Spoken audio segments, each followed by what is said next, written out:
Za vse tiste, ki ste pa že boljše pripravljeni, pa imam nadgradno te vaje stranskega plenka. In sicer vedno začnite tako, da imate kolena pokrčena pred seboj, učvrščen trup, potisnete naprej medenico in zgornja noga se iztegne, torej lejte, kolena so skupaj, zgornja noga se iztegne, pritisne v tla, spodnja noga se iztegne in takrat šele držite poln plenk.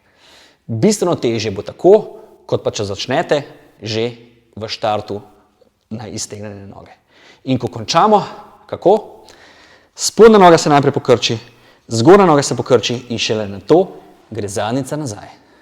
O ja, ta način stranskega plenka bo mnogo zahtevnejši, kot ga morda poznate do zdaj, hkrati pa se boste tudi naučili, kako usposobiti kolčni sklep in dobiti gibljivost v kolkih in stabilnost v hrbtenici.